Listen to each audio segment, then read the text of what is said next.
السلام علیکم دوستو، آج کی اس ویڈیو میں آپ لوگوں کو رکھا گجر کے بارے میں بتاؤں گا۔ یہ پنجاب کی تحصیل دنیا پور کا رہنے والا تھا۔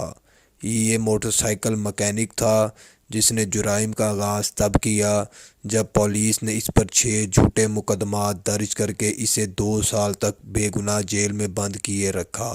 رکھا گجر نے جھوٹے مقدمات درج کرنے کی وجہ سے پولیس کے 17 کے قریب لوگوں کو پار لگایا تھا۔ جب اس نے ایک ساتھ ہی 13 پولیس والوں کو پار لگایا تو اس وقوع کے بعد یہ بہت مشہور ہو گیا تھا۔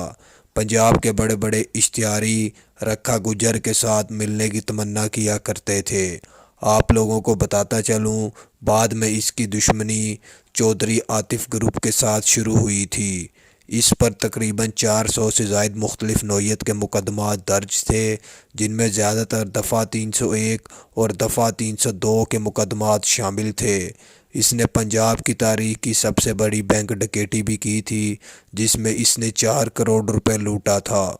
کہا جاتا ہے کہ پنجاب کے بڑے بڑے قبضہ گروپوں نے اسے اپنے گروپ میں شامل کرنے کی کوشش کی اور اس کام کے لیے اسے رشوت بھی دی، لیکن رکھا گجر نے کسی گروپ میں شمولیت اختیار نہ کی اور اس نے اپنا ایک گروپ بنا لیا تھا۔ کہا جاتا ہے یہ پنجاب کے بڑے بڑے اشتہاریوں سے ماہانہ بھتہ وصولی کیا کرتا تھا۔ اس کے بارے میں مشہور تھا، اس کے لوگ اس کے نام کی پرچی قبضہ گروپوں کے سربراہوں کے پاس لے کر جایا کرتے تھے۔ جو قبضہ گروپ ان کو ماہانہ بھتہ وصولی نہ دیتا تو یہ لوگ ان کے لوگوں کو اغوا کرنا شروع کر دیتے تھے۔ آپ لوگوں کو بتاتا چلوں، رکھا گجر پر چوری کے الزام میں جھوٹے مقدمات پولیس کی طرف سے درج کیے گئے اور اسے جیل میں رکھ کر 2 سال تک تشدد کیا گیا تھا۔ بعد میں اس کے کزنوں نے پولیس پر دھاوا بول کر رکھا گجر کو چھڑوایا، یعنی کہ فرار کروایا۔ جیسے ہی اس کے کزنوں نے اسے فرار کروایا تو وہاں سے جاتے ہوئے اس کے 2 کزن پولیس کا نشانہ بنے۔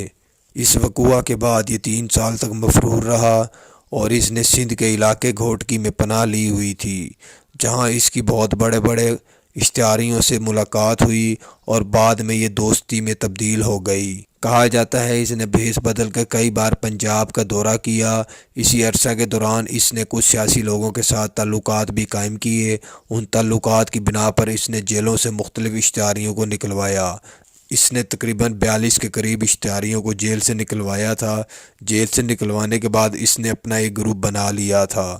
کہا جاتا ہے اس نے سابق ڈی پی او اسلم خان اور سابق ایس ایچ او نواب صدیق کو بھی پار لگایا تھا۔ اس نے پولیس لائن کے اندر گھس کر پولیس کے تقریباً 13 لوگوں کو راکٹ لانچر کے ساتھ ایک ساتھ ہی پار لگا دیا تھا اور پولیس کی 4 بسوں کو بھی آگ لگائی تھی۔ اس وقوع کے بعد عدالت کی طرف سے اس کے ریڈ وارنٹ جاری کر دیے گئے تھے اور پولیس کو اسے زندہ یا مردہ گرفتار کرنے کے احکامات جاری کر دیے گئے تھے۔ پولیس کے 13 لوگ پار لگانے کے بعد یہ دوبارہ فرار ہو گیا تھا اور پولیس نے اس کی عدم گرفتاری کی وجہ سے اس کے باپ اور اس کے بھائی اچھو گجر اور نومی گجر کو گرفتار کر لیا تھا، جنہیں بعد میں ایک جھوٹے پولیس مقابلے میں پار لگا دیا گیا تھا۔ آپ لوگوں کو بتاتا چلوں، جس علاقے سے رکھا گجر کا تعلق تھا، چودھری عاطف گروپ بھی وہیں کا گروپ تھا۔ چودھری عاطف نمبردار تھا۔ علاقے میں رکھا گجر کی بڑھتی دھاک دیکھ کر چودھری عاطف نے اس کی مخالفت شروع کر دی اور اس مخالفت کی وجہ سے رکھا گجر اور چودھری عاطف کے درمیان دشمنی شروع ہو گئی تھی۔ کہا جاتا ہے کہ رکھا گجر نے ضد میں آ کر چودھری عاطف کی 3 بہنوں کو کالج سے جاتے ہوئے اغوا کیا اور ایک دن میں ایک ساتھ ان تینوں کے ساتھ نکاح کر لیا تھا، جس کی وجہ سے چودھری عاطف گروپ کی بہت بےعزتی ہوئی تھی۔ چودھری عاطف گروپ نے اپنی غیرت کا بدلہ لینے کے لیے رکھا گجر کی 2 بہنوں کو اغوا کر لیا تھا۔ بعد میں انہیں پار لگا دیا گیا تھا، لیکن رکھا گجر نے اپنی بہنوں کا بدلہ لینے کے لیے عاطف چودھری کی 3 بہنوں کو نہ مارا، بلکہ اس نے عاطف چودھری اور اس کے 6 کزنوں کو عید کے دن چوک اعظم والا میں پار لگایا تھا۔ اس وقوع کے بعد رکھا گجر 4 سال تک کوئٹہ رہا اور وہاں ایک ٹرین حادثے میں مارا گیا تھا۔ اس طرح اس کی زندگی کا باب بند ہوا۔ دوستو، میرا ویڈیو بنانے کا مقصد آپ لوگوں کو بتانا ہے کہ برائی کا کام برا ہی ہوتا ہے۔ اچھے کام کریں، برے لوگوں کی صحبت سے دور رہیں۔